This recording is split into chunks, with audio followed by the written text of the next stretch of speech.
오늘 함께 보신 본문으로 시간이 하나님의 약이다. 시간이 하나님의 약이다라는 제목으로 잠시 말씀의 은혜를 나누겠습니다. 12장의 내용을 쭉 보면 다윗이 왕이 되기 전의 상황을 또다시 기록해 주고 있는데, 왕이 되기 전에, 즉 이 도피 생활하던 중에 다윗에게 사람들이 찾아온다 하는 내용을 언급하는데, 8절부터 오늘 18절까지 오늘 본문인데요.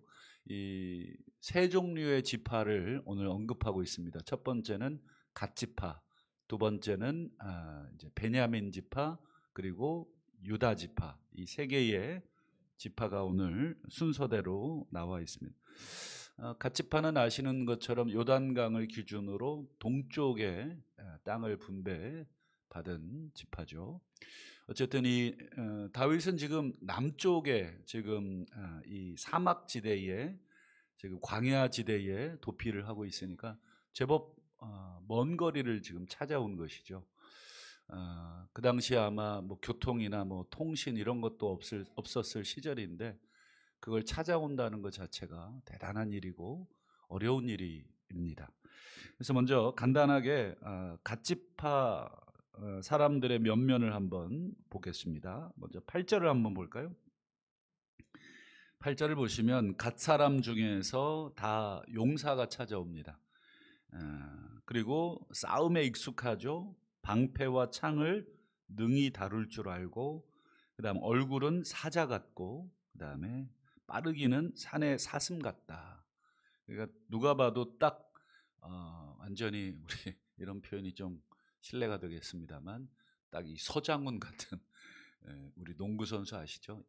아주 딱 봐도 그냥 우그락부락하고 이 기골이 장대하고 또 다리도 빠른, 어쨌든 이 갓사람이 다 온 게 아니라 딱 11명이 옵니다. 물론 더 있었을지도 모르겠습니다만 역대기에서는 이 11명의 용사들이 찾아온 것으로, 그럴 이제 아마 그럴 만한 이유가 있었을 거라고 생각합니다. 아마 먼 길, 굉장히 어려운 길이기 때문에 뭐 처자식을 다 데리고 올 수는 없을 것이고, 아마 11명이 이 갓지파에서 찾아오는데, 이 11명의 용사들의 신분이 또 나오는데요. 그 14절을 한번 볼까요? 이 갓자손이 군대 지휘관이 되어 그 작은 자는 백부장이요 큰 자는 천부장이었더라. 그러니까 이 기록상으로는 정확하게 제가 이 사람들이 천부장이고 백부장의 신분으로 온 건지, 훗날 천부장이 되고 백부장이 된 건지는 모르겠습니다만, 어쨌든 이 천부장 백부장이라고 하는 것은 수하에 1000명 100명을 거느리는 군대의 지도자가, 지휘관이 됐다 하면 존경받는 어떤 그런 리더들이 내려온 것이죠. 그리고 이제 16절부터 이제 베냐민 지파와 유다 지파 사람들이 다윗을 찾아옵니다. 어제 새벽에 말씀드린 것처럼 베냐민 지파는 누구의 지파입니까? 사울 왕과 같은 종족의 지파. 물론 종족이야 같겠지만 같은 이 출신이죠. 그러니까 사울 왕하고 혈연지간으로 묶여 있는 이 지파가 당연히 베냐민 지파입니다. 그러니 지금 사울 왕에게 쫓기고 있는 다윗의 입장에서 생각해 봤을 때, 사울 왕의 혈족들인데요, 친척들이 지금 자신을 찾아온 그 의중이 조금 아무래도 의심이 될 만한 정황이죠. 뭐 다 배반해도 베냐민 지파만큼은 배반하지 않겠죠, 인간적으로 볼 때. 그런데 그 베냐민 지파에서 어제도 찾아왔고 오늘 또 본문에도 베냐민 지파가 유다 지파랑 찾아옵니다. 그래서 다윗이 그들의 의중을 확인하려고 이렇게 물어보죠. 우리 17절 뒷부분만 보면, 만일 너희가 나를 속여 내 대적이 사울 왕이겠죠. 사울 왕에게 넘기고자 하면 내 손에 불의함이 없으니 하나님께서 너희들을 이제 판단하시고 뭐 심판하시길 원한다. 아, 여기 보면 나를 속여, 너희가 나를 지금 속이려고 지금 뭐 찾아온 것이라면, 이 속인다는 말을 다윗이 얘기하죠. 이 찾아온 사람 섭섭하게, 참 이런 말 꺼내기가 쉽지는 않죠. 찾아온 사람이면 그냥 나중에 조용히 뭐 의중을 좀 파악해 본다든지 뭐 이러겠죠. 근데 대놓고 일단 물어보는 것입니다. 너희가 지금 찾아온 목적이 뭐냐? 정말 나를 돕고자 하는 것이냐? 아니면 나를 속여서 대적에게 나를 넘기고자 하는 것이냐? 그 의중을 물어봅니다. 왜 이렇게 대놓고 찾아온 사람 무한하게 다윗이 그랬을까? 한번 생각을 좀 해봤습니다. 여러분들은 어떻게 생각하십니까? 여러분들이 만약에 어려운 가운데 있는데 누군가가 나를 찾아왔다. 근데 물론 찾아온 사람의 신분이 좀 의심스럽다. 예를 들면 과거 신앙 이력을 보니까 뭐 신천지를 좀 다녔다든지, 그 신천지에서 뭐 회심해서 돌아올 수도 있는 거지만 당장 드는 생각은 뭐예요? 의심이 들죠. 왜 찾아왔냐? 우리 교회 왜 등록했냐? 과거에 신천지였던 사람이, 이런 생각이 들 수 있죠. 다윗도 그런 생각이 충분히 들 수 있는 이유가 그의 과거의 경험 때문에 그렇습니다. 과거에 다윗이 이제 사울 왕의 이 박해를 견디다 못해 이제 피하게 되는데, 그때 누구에게 피하냐면 이 아히멜렉이라고 하는 제사장에게로 이 피해서 도망간 적이 급히 있어요. 그때 이제 뭐 제대로 뭐 도망치느라고 뭘 제대로 꾸리지도 못하고 그냥 도망을 쳤어요. 그러니까 아히멜렉도 깜짝 놀랐죠. 왜냐하면 다윗은 그 당시에 이 군대의 어떤 지도자였고, 그리고 사울 왕의 사위였습니다. 그러니까 이 굉장히 높은 신분입니다. 그런데 아무것도 채비 없이 지금 몇몇 사람들하고 이 도망치듯이 왔기 때문에 제사장 입장에서는 굉장히 이게 좀 무슨 상황이지, 이런 느낌을 받았죠. 그래서 이제 다윗이 뭐 둘러대죠. 뭐 급해서 그렇다. 제대로 챙기지 못했는데 먹을 것이 있느냐. 그때 이제 이 아히멜렉이 뭘 줍니까? 예, 진설병을 주죠. 그리고는 또 뭘 줍니까? 그렇죠. 골리앗이, 예, 골리앗을 죽였을 때 그 골리앗 칼을 이 아히멜렉이 보관하고 있었는데, 그 다윗이 죽였으니까 이게 뭐 가져가실 거면 가져가시라고.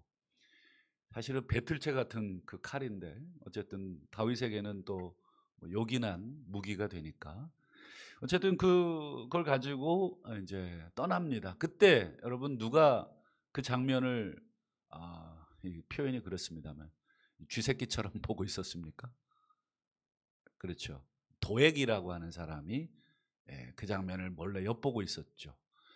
그리고는 도액이 그 카드를 손에 쥐고 있는 것입니다. 야, 이거 언젠간 내가 써먹을 수 있는 카드가 될 수 있겠구나. 그러다가 사울이 또 미쳐서 날뛰기 시작합니다. 막 다윗 이놈 어딨냐고 막 고래고래 막 궁궐에서 소리를 지르면서 너희들을 다 내 대적이라고. 이게 완전히 이 정신이 온전하지 않으니까 어, 자기와 함께하는 사람들까지도 막 공격을 하면서 사울이 막 소리치니까 그때 도액이 그 카드를 탁 꺼냅니다.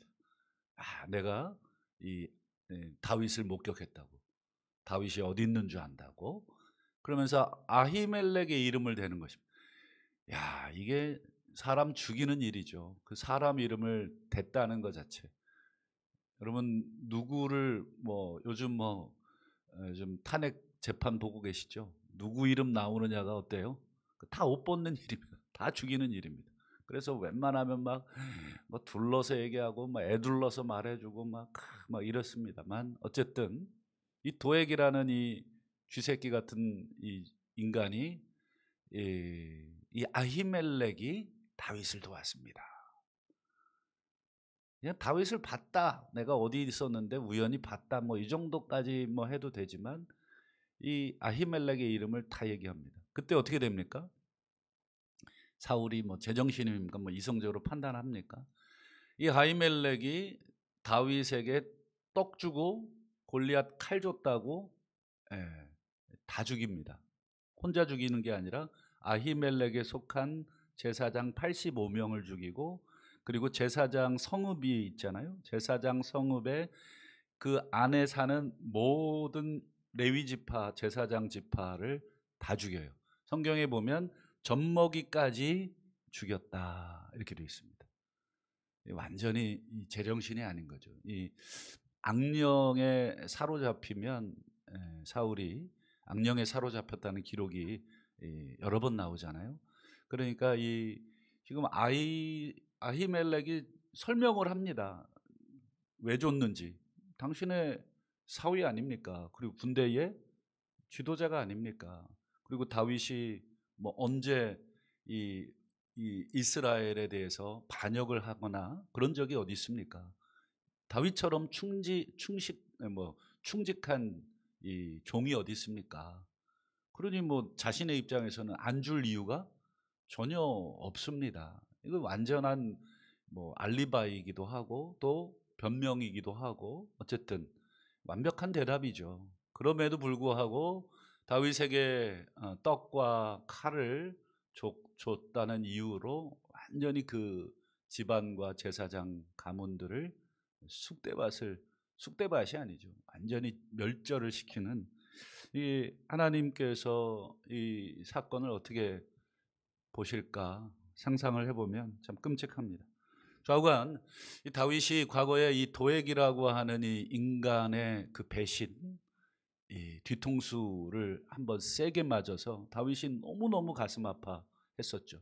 자기 때문에 이 아히멜렉과 85명과 젖먹이까지 다 죽은 다윗이 너무너무 미안해하고 자기 때문에 이 모든 이 사단이 일어난 것에 대한 이 책임감을 느끼고 있었기 때문에 지금 사울 왕의 이 친척 지파, 혈족 지파인 베냐민이 찾아왔을 때 물어볼 수밖에 없는 그런 상황입니다. 같은 실수를 반복하지 않기 위해서 다윗은 그들의 의중, 나를 찾아온 베냐민 지파의 의중을 물어본 것입니다. 어쨌든 의심하고 불안해하고 있던 다윗에게 그때 누가 등장하냐면 오늘 18절을 한번 이제 보실까요?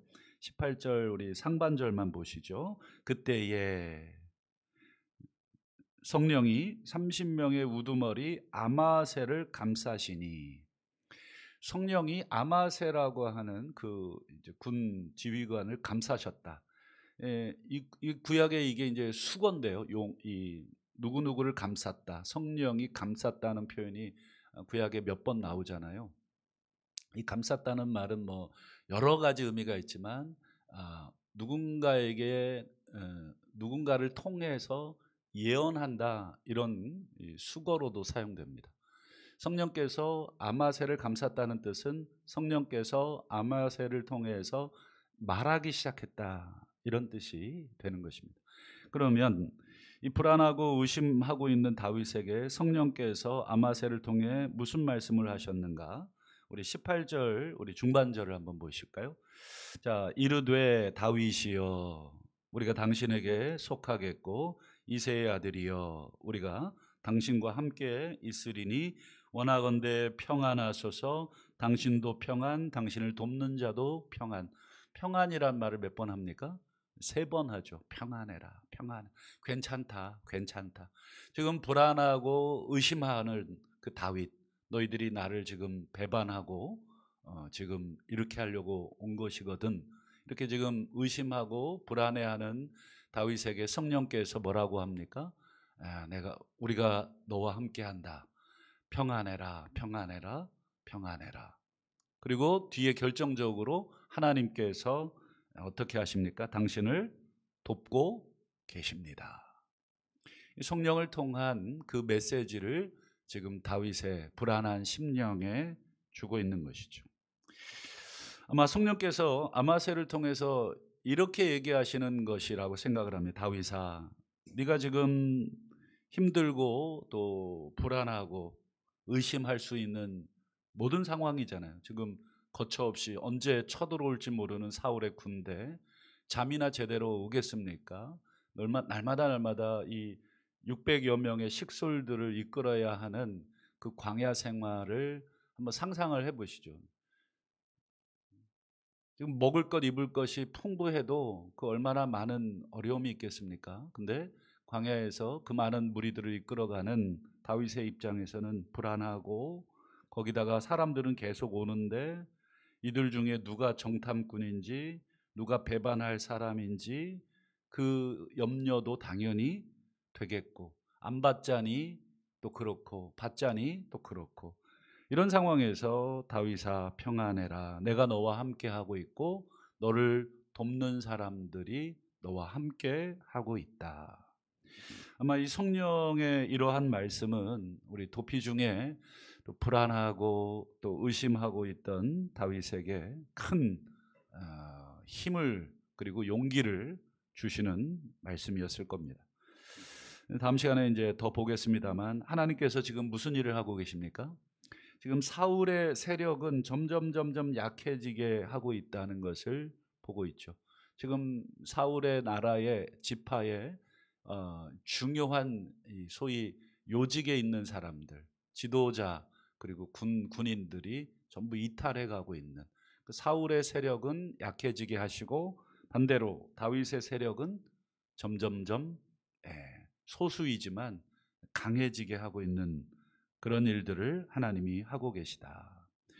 사울은 현재 권력을 가지고 있고 왕 위에 있지만 악령으로 인해서 지금 불안한 상태입니다.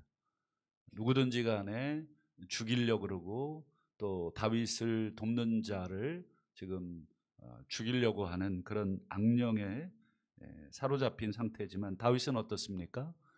왕궁이 아니라 광야에서 살고 있지만 성령께서 오늘 주신 말씀을 통해서 점점점 평안하고 점점점 하나님께서 주시는 그 위로와 힘을 받고 있는 것입니다.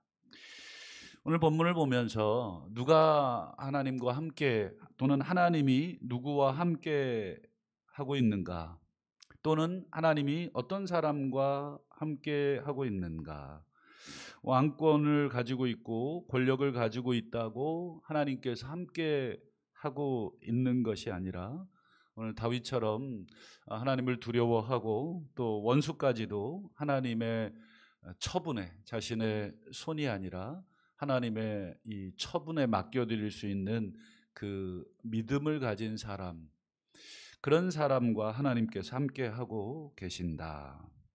비록 하나님께서 일하시는 방식이 시간을 많이 두고 일을 하고 계시는구나, 우리처럼 조급해서 막 금방 무슨 일을 이루어야 되고 금방에 뭐 결과를 내야 되고, 하나님은 그렇게 일하지 않는구나. 다윗의 광야 생활을 짧게는 10년, 길게는 15년까지도 학자들마다 잡고 있는데, 뭐 10년이라 그래도 여러분 10년 세월 어떻습니까? 엄청난 세월이죠. 그 10년 동안 하나님께서 얼마든지 뭐 1년만 해도, 아니 하루만 해도 하나님께서 얼마든지 일을 하실 수 있지만, 이 10년이라는 시간 속에 다윗을 담그고 계시는구나. 그 다윗은 그 10년 동안 얼마나 힘들었을까? 불안하고 의심하고 사람들의 배신도 경험하고, 그리고 충실한 사람들의 이 충성됨도 경험하고, 우리 지난 시간에도 봤지만 베들레헴 곁 성문 곁 우물물을 목숨 걸고 떠올 수 있는 그런 충신들도 경험했지만, 이 도액 같은 그런 배신자들도 경험하고, 하여튼 수많은 종류의 인간들을 그 10년 동안, 왕이 되기 10년 동안, 그러니까 다윗이 30의 왕이 되잖아요. 그러니까 20대를 광야에서 보낸 것입니다. 그냥 바로 20대에 왕이 된 것과 이 10년의 세월을 광야 생활을 하고 이 30의 왕이 된 것은 완전히 다른 것이죠. 그런 면에서 하나님은 시간이라고 하는 용광로 속에 다윗을 집어넣고 다윗의 모든 영혼을 정결하게 하고, 때로는 간절하게 하고, 때로는 불안하게 하고, 때로는 초조하고, 때로는 의심하게 하고, 이 모든 인간의 이 정서를 만드신 하나님께서 다윗의 그 마음을 연단하시고 다윗의 생각을 연단하고 계시는구나 하는 것을 오늘 메시지를 통해서 보게 됩니다. 말씀을 맺겠습니다. 우리 시간이 약이다. 흔히들 그 말은 참 사실인 것 같습니다. 시간이 지나면 당장에 막 죽을 것 같은 그런 감정도 시간 지나면 좀 약해지고, 분노도 그렇죠. 시간 지나면 사그라들고, 모든 인간의 희노애락이 시간이라고 하는 그 용광로에 좀 맡겨 놓을 필요가 있는데, 그게 너무 우리가 조급하다 보니까 그것을 기다리지 못하는. 그러나 우리 성도들에게는 또 시간이 약이지만 어떤 시간만 또 약이 됩니까? 그렇죠. 하나님께서 함께 하시고 하나님께서 역사하시는 그 시간만이 우리 성도들에게는 약이 되는 것이다. 모든 시험이 유익한 것은 아닙니다. 왜냐하면 모든 시험 가운데 그것을 하나님이 나를 연단하시기 위한 시험으로 받아들일 때에만 그 시험이 유익한 것이지, 모든 시험이 유익하진 않습니다. 때로는 어떤 사람은 시험 때문에 인생을 놔버리기도 하고 또 포기하기도 하고 또 여러 가지 어려움을 자초하기도 하지만, 그 시험이 이 시험을 통과하면 내가 더 성숙해진다, 이 시험을 통과하면 내가 더 단단해진다라고 하는 이 하나님에 대한 신뢰, 하나님에 대한 기대를 가진 성도만이 시험이 약이 되듯이 모든 시간이 약은 아닙니다. 우리 성도에게 있어서 모든 시간이 약이 아니라 하나님께서 나를 연단하고 있는 시간이구나라고 믿고 따라가는 성도만이 그 시간이 약이 된다. 오늘 하루도 우리가 함께 불렀던 우리 191장 찬양 가사가 무엇입니까? 내가 매일 기쁘게 순례의 길 행함은, 그 다음에 뭐냐면 주의 영이 함께함이라. 좁은 길을 걸으며 밤낮 기뻐하는 것은 주의 영이 함께 하시기 때문입니다. 오늘 이 다윗의 상황과 이 찬송이 딱 맞죠. 다윗이 광야 가운데 불안하고 의심하고 초조했지만 성령께서 아마새를 통해서 안심하라, 평안하라, 사람들이 너와 함께 하고 있고 내가 너와 함께 하고 있다, 이 메시지를 주신 것처럼 오늘도 우리의 걸음걸음 매 순간 때로는 불안하고 때로는 초조하고 때로는 분노하고 때로는 의심되고 때로는 답답할지라도 우리 성령께서 오늘 우리에게 주신 이 계시의 말씀을 통해서 우리 심령에 말씀하실 줄로 믿고 하루하루 말씀 따라가시고 말씀 가운데 내 모든 생각과 내 모든 마음을 담금질하시는 그러한 복된 우리 모두가 되시기를 주님의 이름으로 축원합니다.